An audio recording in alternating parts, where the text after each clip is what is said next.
My name is Emma. I come from what you'd call a single-parent household. When I was a child, my father passed away, and since then, my mom has been raising me on her own. I've never felt sad about being part of a single-parent family. Although I couldn't spend much time with my hardworking mom, I genuinely admired her as a woman, as she labored tirelessly to maintain the architectural design firm she and my father had started. I aspire to be a woman like my mom, a go-getter in the professional world. However, one day, a terrible event occurred that trampled on my admiration. My boyfriend David is 3 years older than me, whom I met at a social gathering during college. His family is quite wealthy, and he himself managed to land a job at a bank through his connections. He's been working as an elite banker. Especially since we started dating, he's been very generous, showering me with gifts and taking me to fancy restaurants. He can be a bit indecisive at times, but he's kind and a wonderful guy. Recently, David and I talked about our marriage. I just graduated college this spring and started working, so getting married to David right away seems difficult. Plus, I still want some time for myself. But we both agreed that it would be nice to become a family together in the not-so-distant future. So today, I'm meeting David's parents, who will be my future family. In order to report our intentions to marry and to say hello, I'm visiting his parents' home for the first time. To make a good impression on his affluent middle-aged parents, I put a lot of effort into my outfit, hairstyle, and makeup to look charming, yet natural. I hope to be recognized by his parents as a woman suitable for David. With these thoughts in mind, I head towards the front door to leave the house. Mom, I'm heading out. I'm going to visit David's house today. Oh, right. Make sure to be polite. My mom, who's working from home today, looks up from computer and said, I know, see you later. I leave the house, feeling excited. After taking a train and a bus, I arrive at David's house in the neighboring town. It's a huge house, just like out of a fairy tale. I had David confirm his parents' favorite cake shop beforehand, and I bought a cake there. I ring the doorbell of his house. Ah, Emma, we've been expecting you. Welcome. David greets me with a gentle smile, and I step into his house. When I'm shown into the living room, I realize even more how spacious and grand the house is. Not just the size of the house, but also the interior decor is so elegant and upscale that I can't help but feel the financial power of David's father, an executive at a major bank. Nice to meet you. My name is Emma. I am slightly intimidated by the difference in the grandeur between this house and mine, but still, I smile and bow my head to greet them. Welcome, Emma. We're pleased to meet you. Please have a seat. I'll prepare some tea, so please wait a moment. Emma, I'm David's father. Welcome to our home. Please make yourself comfortable. David's parents are kind people, just like I imagined. They seem to be the perfect family in a fairy tale world. We started our conversation over a lovely aromatic tea, accompanied by the cake I had brought. His mother was a great talker, and his father was a good listener, and David, who occasionally interjected, while nodding along to my stories. I thought this harmonious time would last forever. But the moment the topic of my family came up, the atmosphere changed drastically. So, you lost your father at the age of 5, and then your mother raised you alone, Emma? She must be a wonderful woman. I respect her as a fellow mother. The fact that you've become such a wonderful woman is a testament to your mother's upbringing. We need to learn from her as parents. Yes, my mother is indeed my role model, I replied. They were praising both my mother and me, and I thought we could have a good relationship with his family. But just when I thought so, David's mother changed the tone. However, she started, coming from a single-parent household and being self-employed, I'm afraid it's not quite suitable for you to become David's wife. With these words, David's father silently nodded in agreement. Oh, well, I was shocked. They had just praised me, and now they were using the word unsuitable. I didn't know what to say and instinctively turned to David. Mom, Dad, not this again. What does it matter, her family situation? It's a minor fact. David defended me, but his parents softly denied whatever he said. No matter the reason, we can't trust a family with only one parent. We'd be troubled if we were to ask to lend money because of financial difficulties. David's father started making a disgusted face, imagining an unfounded scenario where we would ask him for money.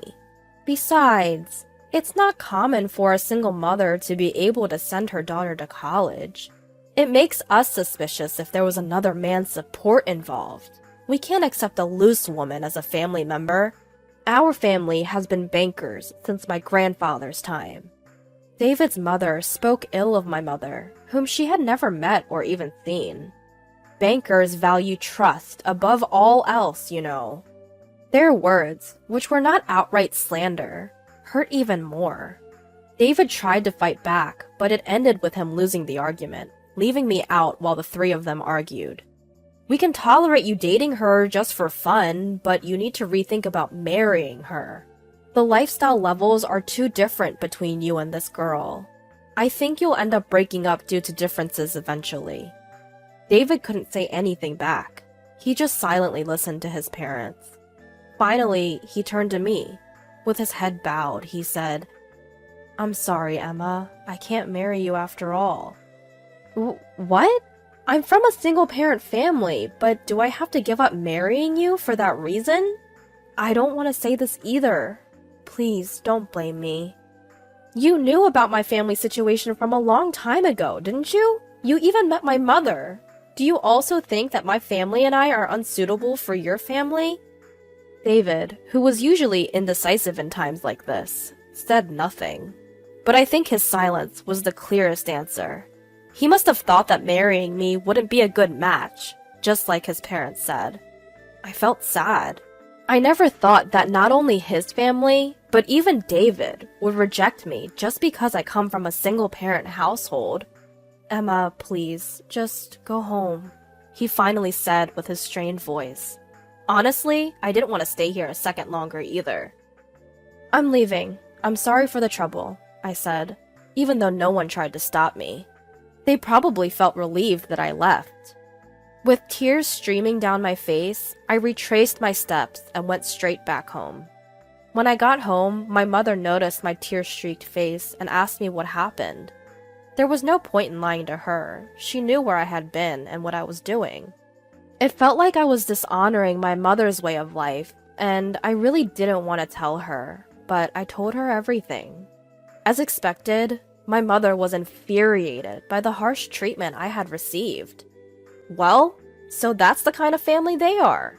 It seems like your boyfriend David was just going along with them. Certainly, a marriage with a guy like that wouldn't last long, so I think it's better not to marry him, she said. Mom, it must have been tough. You did well. Despite the terrible things she herself had been told, my mother still worried about me and hugged me. Then she asked me about David's father's job as a banker. Which bank does David's father work for? I remember the name of the bank clearly, as David often bragged about it. When I told her, she seemed to understand something. Emma, your mom might not earn a lot and you don't have a father in the house. It's okay to feel unlucky about that. But remember, you should never feel embarrassed or inferior. After your father left, I raised you, always believing this. So I will never forgive David and his family, she said. Even though I had cried my eyes out on the way home, tears began to well up again. My mother's words reminded me of something important. I love my mother very much. I admire her hard work, and I want to be just like her someday. It's ridiculous to deny my admiration for her, for the sake of David and his family, who trampled on it for such a trivial reason. The next day, my mother said to me, I checked, and as I thought, our company does have dealings with David's father's bank. I don't want to deal with a bank where the father of a man who dumped my daughter so harshly works, so I'm going to cancel the contract. I'll explain the whole situation. I don't know what will happen, but if they say trust is important, let's make sure they understand. that they no longer have my trust. She called the bank right when it opened, bypassed the loan officer, and asked for the branch manager. Branch manager? We're terminating our dealings with you. Yes, I'm sorry it's so sudden, but it seems that one of your officers has severely mistreated my daughter. If you're willing to hear the details, I'd be happy to come and explain it personally. What do you say? I heard my mother's conversation just before I went to work. I knew she was going to terminate the contract, but I didn't know what would happen next. I didn't understand what it meant until a few days later, when I got a call from David, asking me to meet him at a nearby park. David and his parents were at the park. His parents glared at me. David asked me in a troubled voice. My dad suddenly got fired, and when I asked why, they said it was because of my girlfriend. What on earth have you done, Emma? In those words, I understood everything. What it means to sever a contract, what it means for a banker to lose trust. It all became clear to me. If someone who lends and borrows money based on trust loses that trust, they essentially lose their livelihood. If there's a cause that erodes the vital trust from customers, it must be eliminated. In other words, it means his father was expelled from the company as the root of all evils that undermine trust. What I discovered later was that David and his father, just like they did with me, looked down on customers as they were poor, causing all sorts of trouble. It seemed it was only a matter of time before they would be let go. The final straw was just a call from my mother. This wasn't something I accomplished through my own strength. I don't possess such power, but it was something my family did for me. I should tell him this, proudly and confidently. You insulted my mother, so she retaliated with her power. What? There's no way a company run by the parents of a poor girl like you could have enough influence to get me fired just by filing a complaint. Indeed, the company run in my parents' name isn't that large, but my mother's influence isn't limited to just one design office she runs. Even if she isn't directly involved in management, she's in a position to influence companies. Now, I can fully understand the meaning of all the transactions my mother had with the bank at the time. I'm sure it's something like this. My mom's company itself indeed isn't large. However, my mom is also registered as a non-executive director in several companies my grandfather runs. So, what it means to have enough influence over you guys is that all contracts with my grandfather's companies were also terminated. I listed a few of the companies my grandfather manages. The color drained from his father's face quickly. That's ridiculous. There's nothing strange about it. After all, he's my grandfather, right? Why would he want to deal with a bank that disrespected his granddaughter and daughter? It seemed they finally understood why they were fired. Suddenly, their attitude completely changed. They fell to their knees on the spot, pressing their foreheads to the ground and sobbing. But even with such a spectacle in front of me, I could only think of them as pitiful. David clung to me, begging, "Emma, I'm sorry for all the things. I was truly serious about wanting to marry you. I just thought I wanted you to go home for a while because my parents were being difficult." Lining up such lame excuses, it was as if he was trying to save himself, at least. But I've given up on him too. I shrugged off his feeble arm and told him, "My mom is amazing, isn't she? She's my role model. I don't want anything to do with you anymore. Someone who would disrespect her. I really hate you now. I'm going home because my mom worries. Goodbye, and please never contact me again." Devoid of the strength chasing after me, he could only silently watch me leave, kneeling in the same pose as his parents. After that, his family, unemployed all of a sudden, seemed unable to change their standard of living all at once. They started selling off their cars and luxury goods, one after another, and in the end, they even had to let go of their house. Hearing the story that my mother and grandfather had gathered through the bank, I felt deep down that I dodged a bullet by not marrying that man. He will likely continue to live burdened with his half-baked pride and continue to struggle financially. I found myself wishing he would learn to live within his means, and my mother and I shared a laugh over this. As for me, I just start to live in the working society. There is more things that I can't do than can. But I've learned a lot from this experience. Of course, I want to sharpen my judgment when it comes to choosing partner, but I also want to become stronger myself. Even so, my goal remains unchanged. I want to be a cool working woman like my mother. To protect and support my family like my mom, I want to work hard every day to become a strong woman.